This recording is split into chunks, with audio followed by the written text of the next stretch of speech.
Hello, folks. My name's Jim Johnson. I'm a worldwide video producer called in to do an event here for Wellington Capital Reserve. And normally I do these highlight videos to talk about how great the event was, blah, blah, blah. This one is different because this organization is set up to be a company that changes the world that we live in.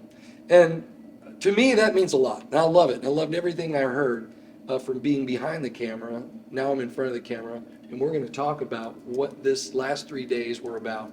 I got to introduce you to a couple great guys here. This is Lawrence Sin, and this is Kevin Jardet, and the CEO of Wellington, Scott Crutchfield. And we're going to be asking a few questions. They're going to tell you a little about what this week was about, the questions that a lot of people are going to have. There was a lot of you that couldn't make it this week, and there's a lot of people that would like to know what this week was about. So I'm going to ask you something, and I think a lot of people are going to wonder, Lawrence, how were you introduced to Wellington? I met Scott on the back of a catamaran ship, and A nice yacht. yeah, a nice yacht. Yeah. An insurance trip, and so we hit it off. We became fast friends. A few years later, here I am. Kevin, what about you? Well, so Scott and we became friends through a networking thing, and we just immediately hit it off. I literally probably best friends right out the gate. We were. I mean, I literally never had a friend until I met Scott. I didn't realize that until I met him, but that's what it was. And so we hit it off, and he's talking about what we do, right? Didn't have a name for the company yet. So we started throwing things around, and It's true. I think I said something about, we started throwing a bunch of names, right? And I think I said Wellington, and like, ooh, that sounds really good. And then he said Capital Reserve. I was like, Wellington Capital Reserve? Oh, heck yeah. And we look Wasn't it? up, what's the number one respected name worldwide? Exactly. In financial services? It's the name Wellington. So and it was like almost like God thing, really. It was almost flawlessly. It just worked out. And then when we looked at Google, it, like you just said. So that's how I was introduced to it as well, because I have another business, and so we were talking about that. I love it. Well, I'm going to tell you something, guys. We're going to be talking about a lot of things that happened this week. From Wellington Capital Reserve, Scott, this is a legacy organization. You're building a company that is generational. Mhm. It's not people making money.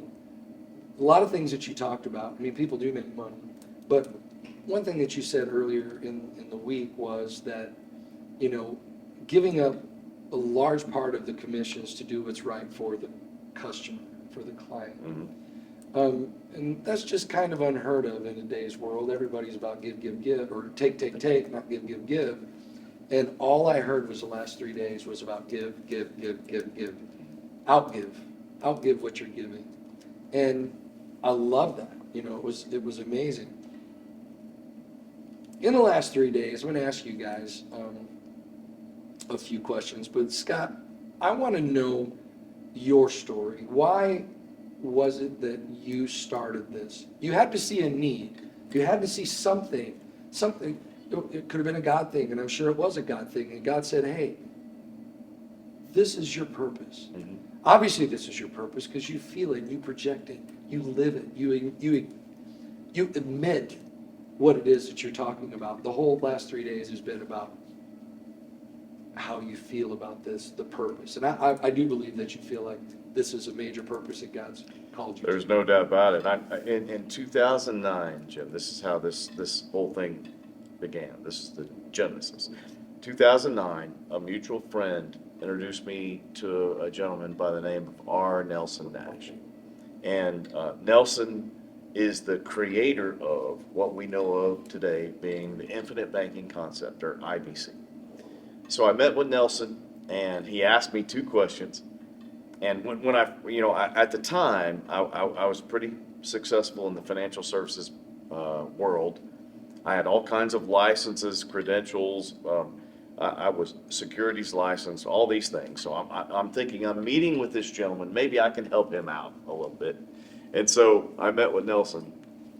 And within the first 30 seconds or so, I realized I was not the teacher. He was. I was the student. Nelson asked 2 questions. He asked me, number 1, Scott, what is money? And so I fumbled through my answer on what money is, what's the nature of money, what money does, how it's a tool and it's a instrument of exchange, and how it kind of levels the playing field, allows us to buy and sell, denominated by country. So I went through this answer. And then he said, he kind of smiled because he saw me struggling. And he said, well, Scott, if you couldn't answer the first question, you certainly won't be able to answer the second. And so I said, oh, okay, Nelson, what's the second question? And he asked me, how does it work? And when he asked me that question, I realized I'd spent my adult life, much of it, in the financial world. And I didn't realize how money works. I didn't really know. So I met Nelson through this, absolutely fell in love with him. And to be honest with you, I looked up to him. He had everything I wanted to be when I grew up. You know, he had an amazing marriage. I've talked with all of his kids. One of his children is a medical doctor, was the White House medical doctor to Presidents Clinton and Obama, or maybe it's Bush and Clinton, one of those, the 2 different presidencies. Anyway, so just amazing kids. When I asked his son, Barry, to tell me a little bit about his dad, you know, Barry's face shined with pride talking about his dad. And as a dad of 4 kids myself, I realized there's not much higher acclaim you can receive than for your children to think well of you. So that's how I was first introduced to Nelson. And then I hosted an event for Nelson to come speak at in Greenville, South Carolina. We were at the top floor of a building overlooking a baseball stadium, downtown Greenville.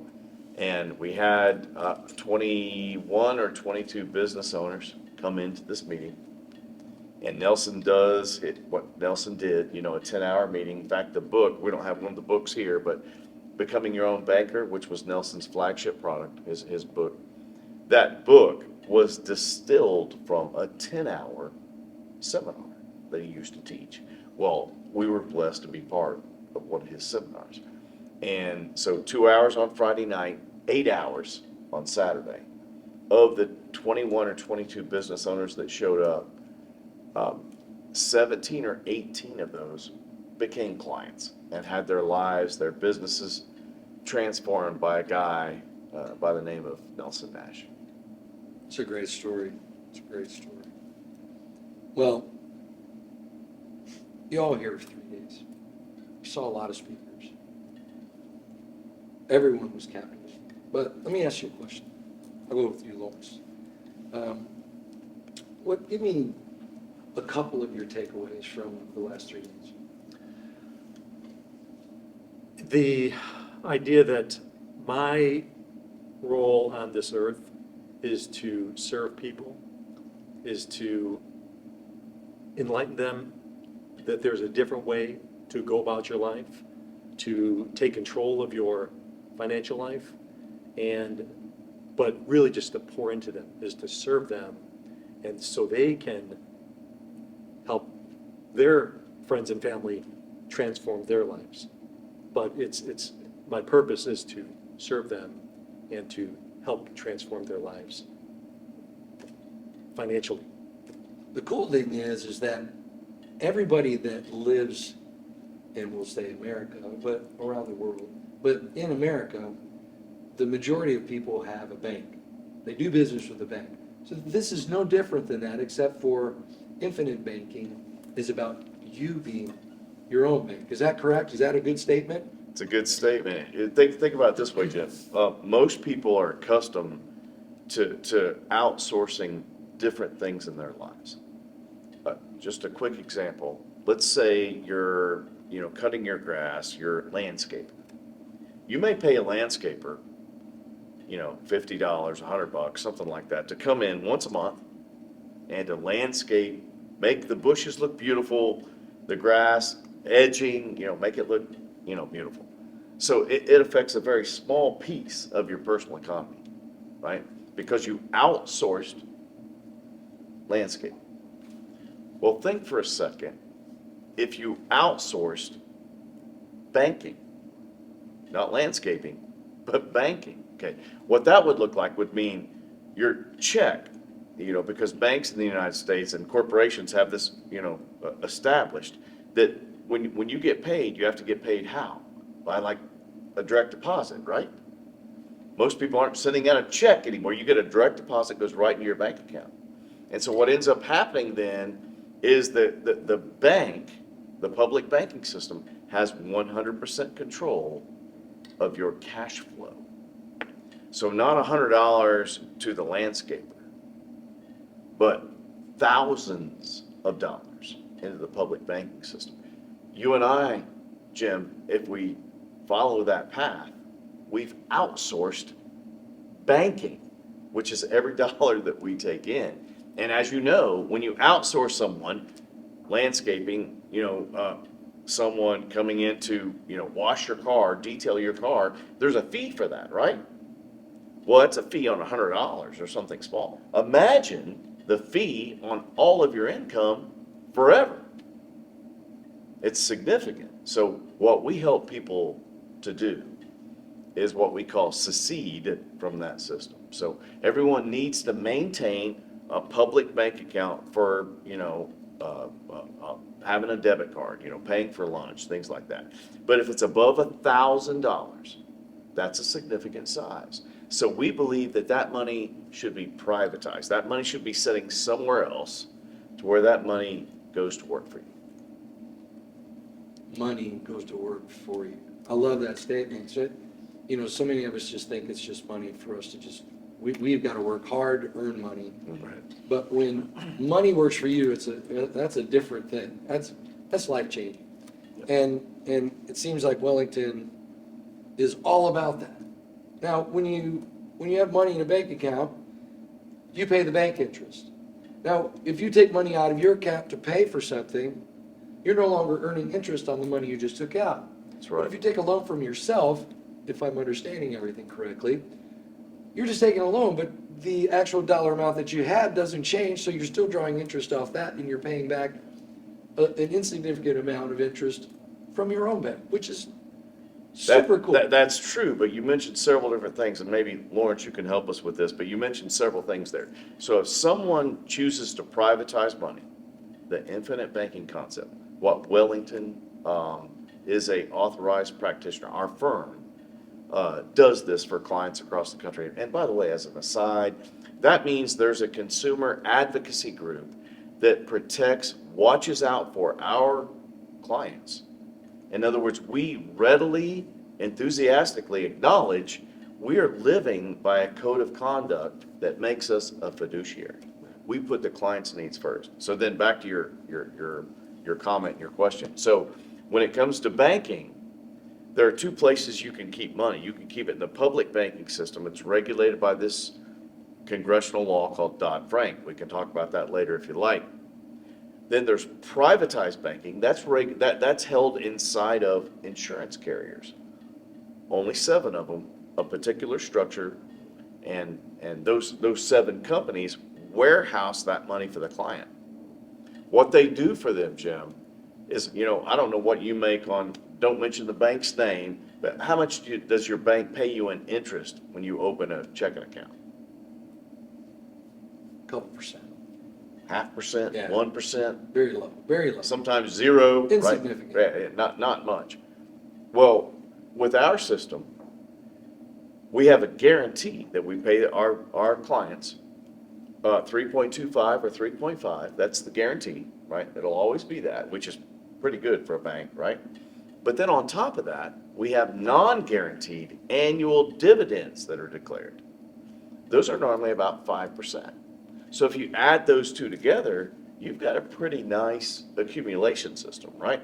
So we do the same thing that you can do with your public bank, but we do it privately, and we use an insurance company for this, right? And most people are used to using insurance companies just for insurance. But we use the insurance company to warehouse our clients' cash. You know, one of the things that we talked about today, which I thought was very interesting, is the fact that the world has experienced a lot of troubles with banks here lately in the last few years, okay? And one of the things was, if you had, say, $1 million in the bank, would you feel good that you're insured up to $250,000 of your million if something happened to the banks, which a lot of banks really jacked some people up this last year? Or would you rather have your money insured for 100% of what you have in the bank? A lot of people don't realize that's even an option, but with this it is. Most people don't even realize that it's only $250,000. And, saying, most people don't realize that their money. So they have 400,000 in there. Yeah, they're like, what? I only get 250,000 if it goes down? Yeah, they don't even know it. Because it's not like they say, okay, Mr. John Smith, you're going to open up this account and you're putting 400,000 in, but we're only going to insure 250,000. If they did, they wouldn't get the 400,000. They'd get 250,000 this one, 250,000 another bank. And you know what I'm saying? They'd be doing different banks. I'd have 50 banks. Exactly. But see, think about that. So a client faces that, and I won't mention the bank's name, but they're in your home state, right, in California. Yes, they are. What happened just over the last couple of years? And that's not an isolated incident. Over the last 10 years or so, look this up, it's public information. Everything that we're sharing too, by the way, Jim, is public. Our clients can independently verify this. There have been hundreds of banks that have failed over the last decade or so. Now, you say, well, Scott, so you're trying to say people shouldn't trust banks? I don't mean that. I mean, you should understand the economic environment in which you live. You've got two options. You can have all of your, well, really three, I guess. You have all your money in a public banking system, all of it in a private banking system, or some hybrid. We recommend, and Lawrence, you can share what your thoughts about this. We recommend that a client have 1 or 2 months worth of expenses, mortgage payments, car payments, food, those kinds of things, in their public banking system. Everything else, we recommend that you shift into a private banking system. Because when you do so, there's all kinds of protections and benefits for that. I mean, what your thoughts? Exactly. And what Mr. Nash emphasized in IBC is he wanted to make the banking business between you and me. It doesn't have to include a public bank. It can be between you and me. And so by doing that, you can create a system where your money's growing, always growing. It's never declining in value. It's always growing in value. That's right. And it's protected. Far more secure than what is offered by the public banks. Yeah, you don't see that in public banks.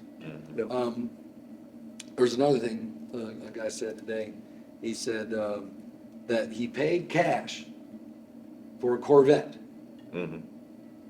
And he realized that by paying cash, he took money out of his account that he was no longer drawing interest on. That's right. It's not just what he took out today to buy the Corvette, it's what that interest would have done over the lifetime of his life, which could be 40 years. That's right. And he said that particular transaction that he did, his $48,000 Corvette, in essence, cost him $178,000 because it's lost revenue or lost interest on what he could if he had infinite banking working on his behalf. Can I throw something out there about what you just said? I'd like for, everyone that's viewing this video, certainly us, all of us here have experienced this. We'll use an example. Let's say a car. Let's say that one of us or somebody watching this video, they want to go purchase a vehicle, pretty common, right? Let's say the vehicle's $40,000. Well, there's only two ways today, if they haven't set up an account through Wellington, there's only two ways to do it. They either finance it, about 90% of the population in the United States, or they pay cash, their own cash. Well, Jim, I would submit, kind of like what you alluded to, they're both financing it. One's financing it through, say, Ford Motor Credit or some other institution. The second is self-financing, right? Because they're paying their own cash. So I never realized this until Nelson. But he said, Scott, there's a difference in this example, a $40,000 car. There's a difference between the price and the cost. What's the price tag of that car? 40. Is that the cost to your personal economy? And when he asked this question, and he taught a group of us many years ago, it starts the wheels turning, right? You start thinking, well, let me think about that. This is a trick question? That's right, that's right. So think about this. So if I took that 40,000 and I took my own cash and I paid it and bought the car, what have I just done? I've given up the $40,000, which is the price of the car. But I've also given up all the interest the 40,000 could have made, right? Because our personal economy is dynamic. You know, it's not stagnant in one snapshot, right? We continue to live. And Jim, the financial decisions I made today affect me tomorrow, right? And 34 years down the road. Forever. Yeah. Right? And so let me give you a real quick factor that we were taught. If you think about this, it's a factor of 2.2. So just to make this real simple and clear, if someone were to purchase that $40,000 car over the next 20 years, price $40,000, cost $2.2. So if you were to put that $40,000 into one of our accounts, it would have grown to $88,000. That's the cost. So stick with me. Tell me if this makes sense. So what's happening there is that $40,000 price tag, if they would have put that into one of Wellington's accounts, it would have grown to $88,000. So the immediate price today, 40. The real effect to me or my family or my business over the next 20 years, 88,000. Significant. Opportunity cost. That's right. Lost. And that's not taught in the schools, it's not spoken about in society, and it doesn't, because it doesn't help the banks. It's traditional banking. The Right. thing is we're told from the time we're children, it's like, don't buy it if you can't pay cash for it. That's right. Don't buy it if you can't pay cash for it. It's what we've been told our whole life. For me, anybody I've ever met in my life, my parents, my grandparents, people I ran into, business people, you know, Not the banking system. of all levels. Interesting. Right, That's not right. banking system, because they want you to finance it, but Right. they want you to finance it with them. Right. Okay? Right. Because they're the ones who get the interest. Right. You know, recently, I had a check sent to me. It was a significant amount of money. And the bank held the check for 10 days. Yep. So I had the money, But you didn't. but I didn't have the money. Yep. It was being processed. Mm-hmm. Yet it cleared the other person's bank the day I deposited. It cleared his bank. Yep. He called and told me the bank cleared it. I'm looking at the check and I'm like, it hasn't cleared, it hasn't cleared. 10 days. This was a significant amount of money Mm-hmm. that the bank was making interest on me, That's right. okay? Right. The infinite banking world is that, you know, you're reaping the benefits, being your own banker. We all realize the world that we live in, and the banks are the ones who make money on us. It's true. Every time money moves, Jim, Every time money a moves. loan, taking a withdrawal, money out, money in, every single time. They That's how profit. banks make money. That's Now, traditionally, you can start your own bank if you want, but it's gonna cost you $20 million. And a big real. Okay, that's Staff. the reality. You can Right. start your own bank, a Right. traditional bank, if you have $20 million, okay? Or you can get with Scott and open up an infinite bank of your own. It's your bank. They teach you how to do banking through yourself. Not only to change your life, but to change the legacy of your family. That's amazing to me. I'm an outsider that was brought in just to do video production. So I sat here and heard this for the first time. I've not been around this. I didn't know anything about it, but when I Very heard valuable viewpoint, right? Yeah, outside true. coming in cold, looking at it. because I know the truth and reality of what the banks do to us. That's right. And so do they. Okay, and so do It's they. happening to them every day. Right. It's happening to them It's all what the they time. do. They're holding your checks for a week. Well, what are they doing with your flipping money? Well, they're rolling it, baby. They're throwing it into the market. They're using your money that's yours Yep. for a week, for 2 weeks. Sometimes we heard one guy talk about a company that wanted to hold a $76,000 credit card transaction for 6 months. Yep. Yeah.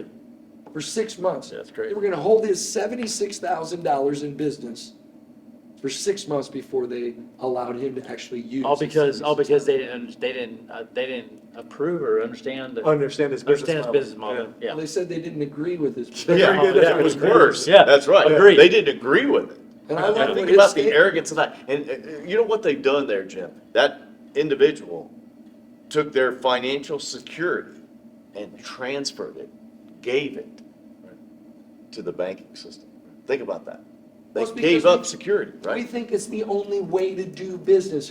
We think it's the only way that we can. Yeah. We have to accept it. There's no other way to do it. Right. We just have to accept it. I agree. We gotta cash a check. It's gotta go in the bank. We've gotta wait a week for money to clear. If somebody writes me a check for $100,000, I don't get it today. The bank gets it for 10 days, Hold on. but I don't get to use it. But the bank's using it. Wait a minute. We just accept it. Well, that's not right. And what infinite banking allows us to bypass that, do it our way, do it your way through infinite banking with Wellington. And I don't like to use the words game changer because game changer is always a term that everybody always uses. We've all heard game changer. It's a game changer. This is a legacy changer. Mm. Okay, this is beyond game changer. This is something that's legal. It is being done, whether you want to believe it or not, or people want to believe it or not. Whether you have $100 in the bank or $100 million in the bank, people who have millions and millions and millions of dollars in the bank are doing this. They're jumping on board like mad Mhm. because they understand how the banks make money, how the banks do transactions. I think one of the things, like for me, and I think a lot of people will understand this, my dad's 82 years old, right? He's got some cash, he's got some gold coins, he's got all kinds of crap, right? But what's his legacy gonna be? He don't really have a legacy, right? And so when you start thinking about legacies, Mhm. I got 5 kids. I actually got 6 because I'm a stepdaughter, so I got 6 kids. And I don't want them to say, I don't want to just leave them a bunch of money. Mhm. I want to leave them something that they can use for their kids and my grandkids and the kids I'll never see or never know. That's I right. want to leave them something that, and they'll say, Grandpa Kevin Jardine did that, or K-Dog, or whatever they want to call me, That's or right. Papa K, Yep. whatever. I want something that they can do because in all reality, I'm 56 years old and I have nothing to really leave them other than cash. And what's that going to do? They're going to blow it on Corvette. They're going to blow it on a house. They're going to blow it on a yacht. And it's in 5 years, who's Papa K? Who's Kevin? Right? But with this system, we can build something that's going to last like the Rockefellers. Everybody still talks about the Rockefellers. Does anybody talk about Vanderbilts? Not in a good way. Other than Biltmore over there, but they don't own it. Somebody else owns it. Well, first of all, we believe in Papa K. But I mean, think about it this way, the public banking system, if all of our money just resides there, remember this principle, very important. All money must reside somewhere. Now, some people, Jim, they want it to live in their house. They pay extra so their house will be paid off early. Talk to us before you do that, okay? Other people say, well, I want it to reside in my 401k or my IRA because the government has told me this is the way to go, right? Other people say, well, I want my money to reside in a mutual fund, right? I want my money over there. Or I want my money to reside in maybe rental property, investment property, wherever, right? All money's residing somewhere. So if you think about that, that's a truth etched in the stars, right? You may not like it, but it's just true, right? It's just real. So if you think about that, what you should look at, my mentor, Nelson Nash, wrote a book called Warehouse of Wealth. And he talked about this concept that all your money lives somewhere. So if your money's going to live and take up residence somewhere, what would you want the characteristics to be of where that money lives? Right? What would you want it to be like there? Well, I can throw out just a couple. Maybe you guys can throw out some too. But I would say, well, the first thing we'd want is we'd want it to be safe. Right? We'd want, if we put our money there, and by the way, Jim, wealthy people have been doing this for generations. A lot of other people haven't had access to it or didn't know about it, but the wealthy have been doing this for a long time. So the first thing that a wealthy individual that has virtually unlimited resources, they don't have attorneys, they have law firms that they own, right? They don't have a CPA, they have a tax firm that their company owns. So they have unlimited due diligence. They can get whatever they want. So why would those people choose to store their wealth, to warehouse it inside of a IBC or infinite banking concept type account? Why would they do that? Well, because it's safe. There are absolute guarantees on this money. But there are probably others that, everyone has their different things they like about their account. But just remember that principle. All money must reside somewhere. And it does. It does, whether or not you control it or someone else. Control, exactly. Now, personally, I like to What's control it. your favorite characteristic? What would you say? You're an authorized practitioner. You've gone through the training. What do you think's the greatest characteristic about the warehouse? The control. The control. You have absolute control over it. You can use it to invest how you want to, whether it's crypto or whether it's real estate, whatever you want to do, you have control over it. And when your money is in a qualified plan, you don't have control. When your money is in various types of Like a bank system? If it's in a CD, right? Right. You don't, then what you've done is you've given the bank control of that, right? They're gonna tax it every year on a CD, right? Or you could put it, say, in a mutual fund. Or you could say, well, I like ABC stock. ABC stock may be a great stock, right? But how much do you control that? None. If it goes up, then hopefully you're along for the ride. You don't control it though, right? So I resonate because for me personally, I would want what you just said. I'd want to have control of where that money is. Another thing, you and I have talked about this in the past, but not just control, but access. The most qualified accounts limit your access to get to whose money? Your own money. Wait, to add to that, literally, I have $600,000. My house is $600,000. It's doubled. It went from 280 to $600,000 because of COVID. Yep. And all the California people moving in, trying to, all right, probably. But you know what? I can't touch that money because what is it? Debt to income ratio. Okay, so I'm maxed out at 200 or 325,000, and I can't touch the rest of it. The only way I can touch it is if I sell it. In our system, it's available, and we don't have to ask permission to get it. All we have to do is, hey, I need it tomorrow. And Jim, explain to me, how is it that it's in this case, Kevin's, how is it his equity, his value, but he can't get it? See what I'm saying? So control that you mentioned, access, like you're talking about, if someone doesn't, and let me throw in one third one, then I'll stop about this. It's an acronym that we refer to in financial services called LUC or LUC.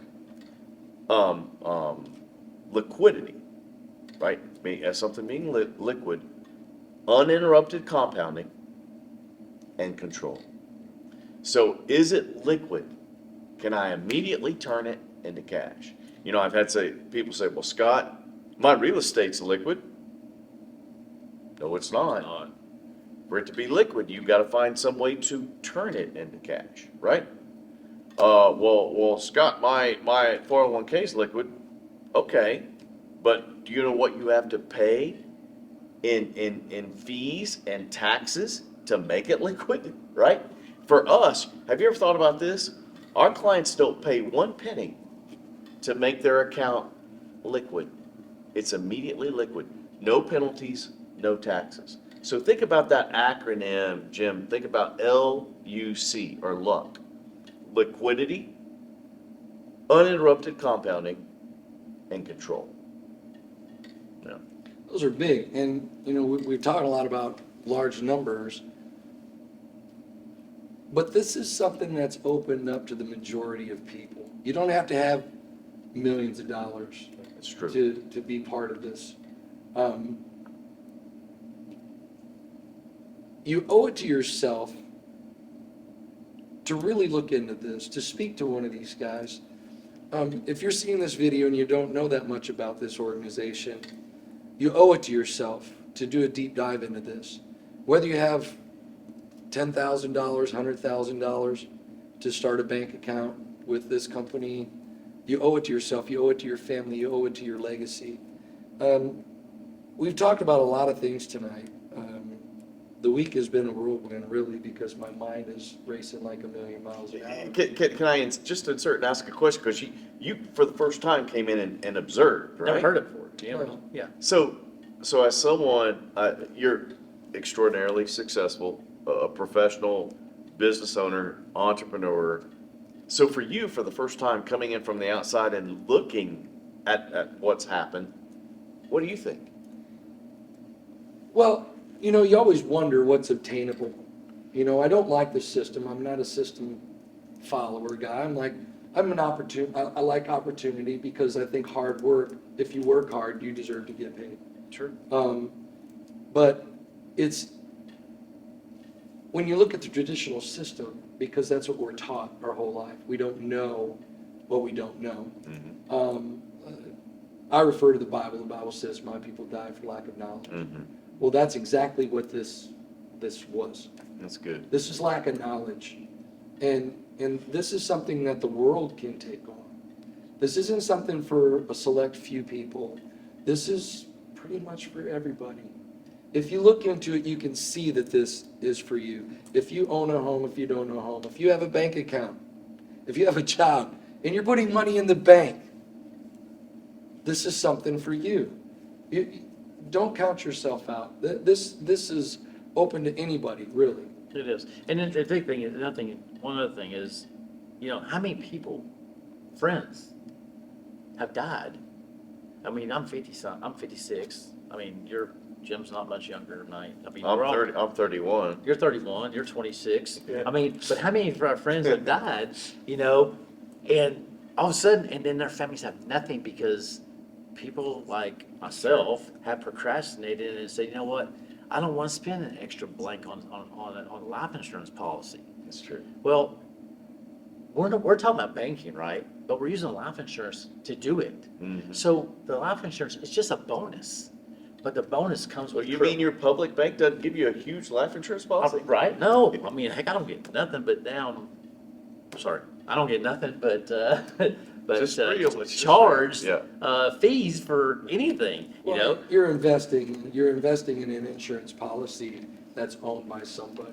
But with For us, this concept, It's a tool. it's a tool. Exactly. That's right. It's not a tool. Traditional life insurance policies outside of a system like this, but the world that we've been told we need life insurance. That's But we need life insurance. We need health insurance. We need this. We need that. Because it's what we've been taught our whole life. Mhm. Just like you need to have a bank account. Yep. Okay, but why didn't anybody say, why don't you have your own bank account? Mhm. Why don't you have your own bank? Because it didn't seem to be obtainable. Well, was it? This Nobody knew about is. it. And think about this too. You said, well, we're just told you have to have this, right? also along with that, I'm sure you guys have noticed this along with me, but debt, right? Debt's normal. It's just part of life. So, my kids, I have 4 children. They're all grown, amazing kids, but I can remember when they were still in high school getting visa offers in the mail. Okay? They had a part-time job, working 10 hours a week or whatever, but they're getting an offer from Visa. So think about that for a second. So in our mindset, the American dream is to own your own home. What that really means is to qualify for a mortgage. That's what that really means. It's true. So you pay the banks the money.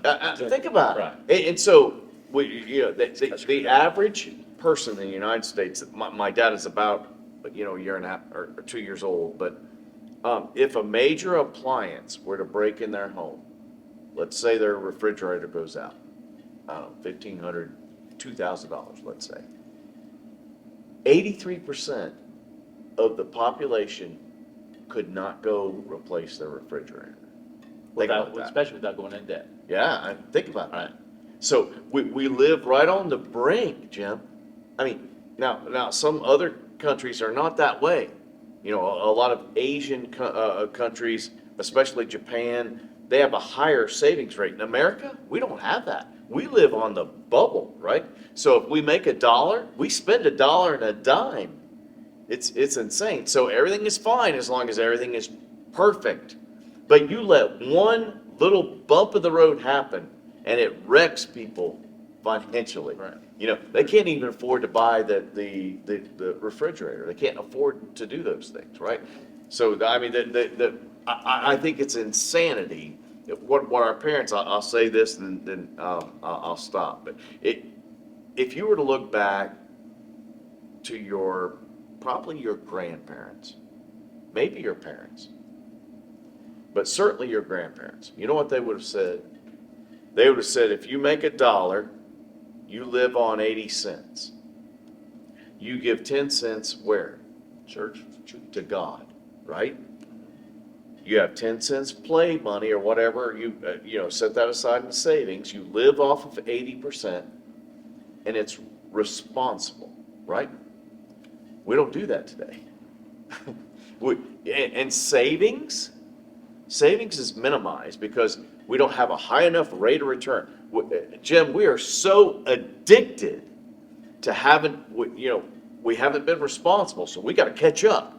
How do you catch up financially? You got to risk.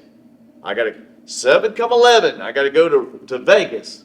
Roll the dice, baby. Hopefully I hit something big, right? I'm betting. Come on, speculation, right? With the lottery. Yeah, I mean seriously.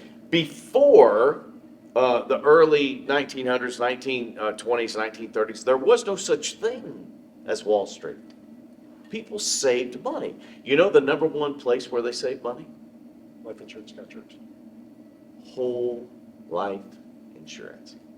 They saved money. And when they needed it, it was there. Today, we've not been responsible. And, I was guilty of this. I don't know if you guys were or not, but I saw my parents and how they lived. But when I was graduating high school and going in, to college, I didn't want to wait to have the nice car. I wanted it now. Right. Now. Right. Right? Give it to me now. And the banks, they gladly oblige. They're like, oh, here you go, Scott. I know that you don't make any money, but here you go. Here's some debt. And what starts off for me, Jim, as an 18-year-old continues for my whole life. Right. Right. It's because that's what we're taught. We're taught to accept it as the norm, Right. when in reality it's not, because we didn't know any better. So folks, I'm going to tell you, you owe this to yourself. If this is the first time you've heard about infinite banking, you owe it to yourself to get in touch with the person that sent you this video. We'll have some information at the end of the video that'll tell you how to get in touch with it if you don't know who to get in touch with. This is a legacy changer, like I said earlier. This is a way to not only take care of you, but take care of your children, your grandchildren, your great-grandchildren, and people you'll never see in your life. You know, one of the wealthiest families today is Walmart, the Walton. It's true. And they did it to where they've got so much money it doesn't matter. That family will never run out of money. It's true. Well, you can have the same thing if you do things right. Just by getting educated and realizing and learning that things are possible. And that's what infinite banking does. Yeah. I love that, Scott. I love what you're doing. I love what you're doing to the world. You're making a difference. Finding purpose. You found a purpose. Your purpose is to change people's legacy. And I don't know what else to say outside of that. You know, I mean, we talked about so many things. Can I throw out something? You're driving the ship, but let me ask this question. Could we close with this? And I'll kick things off and start. We'll just go straight down the line. Jim, you finish us. But here's my thought. If you look at, man, I wish everyone could have been in this room this week. I mean, from my heart, I wish everyone could have been in this room. Something special and just truly impactful happened through the speakers, the lives, the interaction, the questions, the laughter, the tears. Something special happened this week. So I wish we could encapsulate that, right? And share it with our viewers, with the folks, no matter when they're watching this video. So my thought is, if I could, we'll just go down the line and then you close us out. But my thought is, if I could share one thing, and you all think one thing this week that was above all other things, that just really had an impact with you, I want you to be able to share it to somebody who couldn't be here, right? Lots of people couldn't be here. How do we share that? I mean, we had over 40 folks here, Jim. Wellington is a growing company. God has really blessed us. Things are going great. But there's a lot of people who couldn't be here, right? Clients, advisors, sponsors, other people connected to us. So just grab one thing and share with them what that would look like. For me, that one thing is the relationships in the room. I heard so many people. In fact, Jim, I heard you share this during one of the breaks. The desire to give more than receive. For you to have relationships where you're on the giving side, the right side of the law of reciprocity, where you're giving more than you're receiving, right? I was so proud in this room this week for it to be filled with people who are more interested in giving than receiving. How about you? Yeah, so I've been going through a lot lately, just like what's the purpose of my life. So, for me, it's more of a, I want to influence my sphere. Mm-hmm. And People close to you. yeah, close to me and people I meet, and that will become close to me. Sure. I want to be able to show my children that the way this world is right now is not healthy, it's not good in any way, shape, or form, and I want to show them a different way. Does that make sense? It does. So that's probably that's the biggest thing for me, other than just being motivated to go out there and do it, right? But, Well, I happen to know your kids and love them dearly, and I can tell you they think the world of their dad. So you've definitely taken them down the right direction. But wouldn't it be something if not only your kids, but the kids of that age, right? Yeah. Were to Right. see there's a different way. You don't have to be in perpetual debt, Right. right? There's a different way. One of the things I'll say this, and I'll stop about that. But one of the things Nelson said, I have all these Nelsonisms, right? One of the things Nelson said at the pinnacle of his career and in his life, he had, Jim, you're not going to believe this, 49 different IBC structured policies. 49 privatized banking accounts. 49, think about that. And at the end of his life, he made this statement on the video. By the way, I would recommend, I don't know if you can link and share this with folks, but there's a video that Nelson produced that's 1 hour long, almost 61 minutes, something like that. This is our Nelson Nash. In that video, he talks about how having those system of policies. Because it's not about a policy, right, Lawrence? It's about a system of them that you set up for different purposes. He mentioned, Jim, that this life is very simple, tranquil, and easy. A lot of the stress that, you know, the rest of the world, you know, goes through, Nelson didn't have. He didn't have a need for money. That was all, and it wasn't because, well, Nelson just made, you know, $1 bazillion a year. It wasn't that. It's that he started privatizing what he did make. So that single mom, single dad, making $28,000 a year, which, by the way, is the number he uses in becoming your own banker. $28,000 a year in income. That's not setting the world on fire.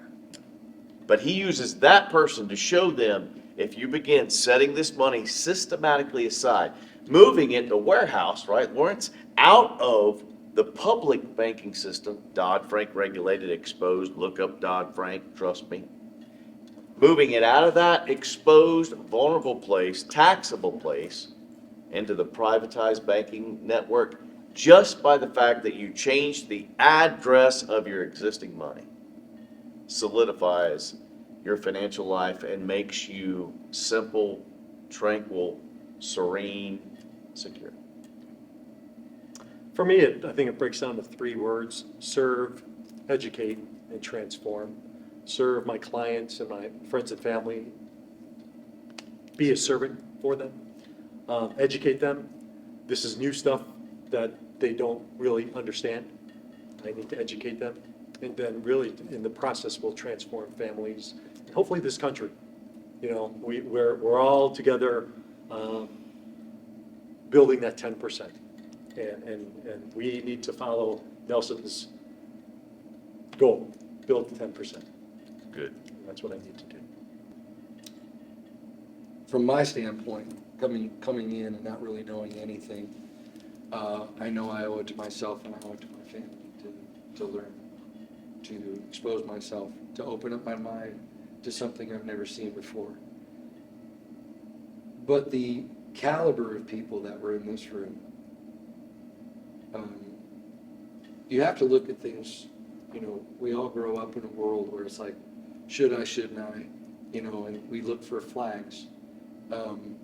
And there was no flags. There wasn't one flag this week, not one. It's good. From a pilot that went to Top Gun school, who's worth millions of dollars. I watched his knowledge. This guy was by far a pretty darn impressive guy. And watched him talk about how he felt about the banking system and being exposed to what we talked about this week, and how he can't wait to share it with 30 or 40,000 of the people that he It's true. influences around the world. Yep. Now, that was probably one of the most impressive statements I've ever heard in my life of traveling the world and doing conventions and meeting thousands and thousands of people internationally everywhere. That was the most impressive statement that I've ever heard. I can't wait to tell the 30 or 40,000 people that I know and influence. Which is really cool, because how many times have we been at conventions and the speaker comes in, they speak, and they fly out. You never see him again. This guy stayed around for 3 days. And he gets up there, and he's actually just... Let me plug it, right? Go ahead. His name is Ed Rush. Ed Rush, yeah. Just amazing guy. Look him up. He's Is that his book? Yeah, God got a presence. Talks? God Talks is his book. But I loved what you were saying, Yeah. because you came in, Jim, from the outside looking in. So you heard him speak, right? And so you're the interviewer, you're the MC, but let me turn it tables for a second. So if you look back at that and you remember what Ed said, what Steve Lorch, another one of our speakers, a serial entrepreneur, just an amazing guy. Also Rodney Cox, 3 different keynote speakers. But if you look back on what you heard, and I'll open it up, not just Ed, but if you look back at those 3 folks and the people you heard speak And this Keith. week, and Keith, yeah, Keith spoke. So several, Keith Hatchett, several people spoke. So if you look back over that, and I know it's difficult to probably do it this way, but if you were trying to pinpoint one thing that you could share with the audience and say, gosh, I wish you would have been here. I wish you would have heard this. Can you convey that to the folks that may be watching this video? That one thing, what would it be? Oh, you know how hard it is usually it's easy to focus on one thing. It's usually, give me the one thing that was so empowering this week. I didn't hear one thing. I heard 50 things, and they were all imperative. They were all huge. There was so many things that shared that one thing, because people say, give me one thing. Well, how do you pick one out of 50 that were transformative? That's like say, which kid am I gonna love the most? That's true. But Well, we put that question to you, so struggle through it. What would it be, or what's the top couple? well, I think from the standpoint of what I get out of it is it's not the window for this of people, the percentage of people that can have this is much larger than one thinks. You said 28,000 was the number. Well, that's if you work at McDonald's. Right. And you're making $15 an hour. If you work 40 hours a week, that's $600 a week. That's 652. You're over 30. That's You're right. making over 30 grand. So if you have a full-time job, That you actually show up to. Well, if you have a full-time job, yeah, that's the entry level. Right. And I don't know, that might not be the that's entry a level. great, That's that's below. a great point. But the entry level, so when people are thinking, I probably won't qualify for this, I probably can't do this, because It's only that's- for the wealthy. You gotta be Right. rich, right? This is how we talk ourselves out of great things in our lives. We always dilute what we've been shown. We always say, well, that's great, but that really doesn't apply That's to so me. true. 28,000, that's implied that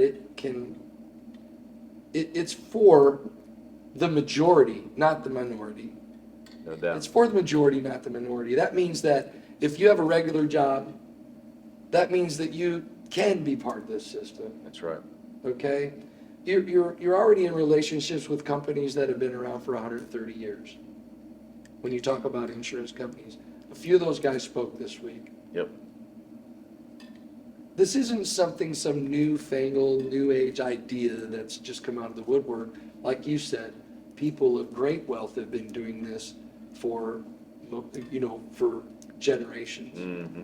Well, what we thought as a general population in the United States is to be unobtainable, I've seen it and I believe it, that the unobtainable all of a sudden is obtainable.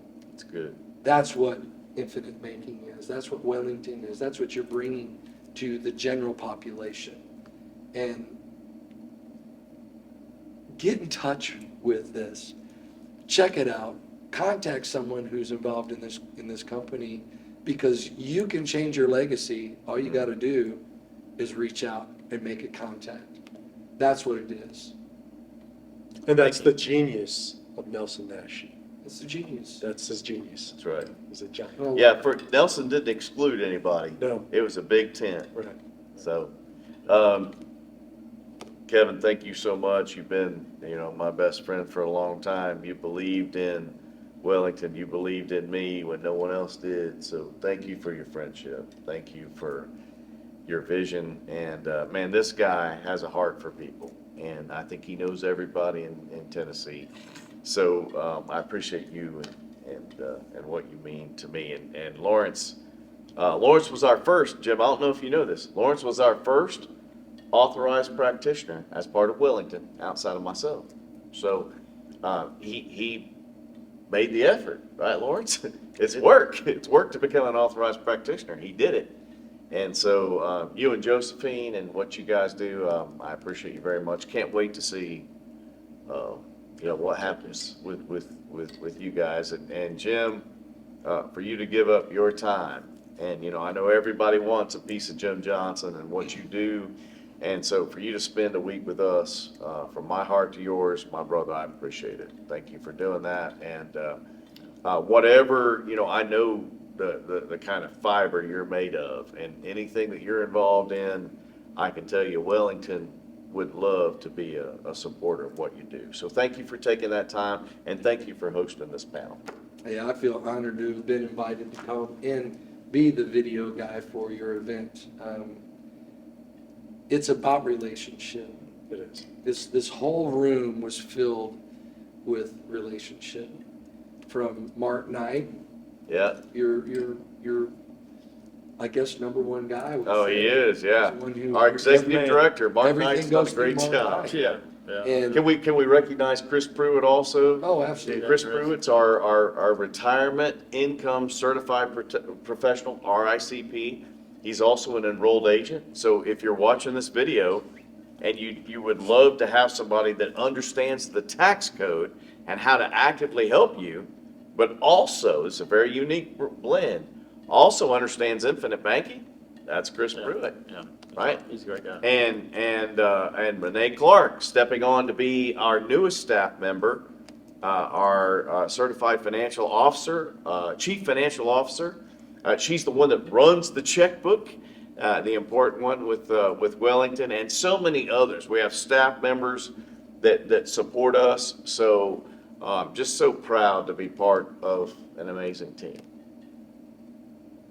I love it, folks. Ball's in your court. This is for you. All you got to do is reach out and grab it. So that's all I got right here in Gatlinburg, Tennessee. Thanks, my friend. Thank you. Cheers.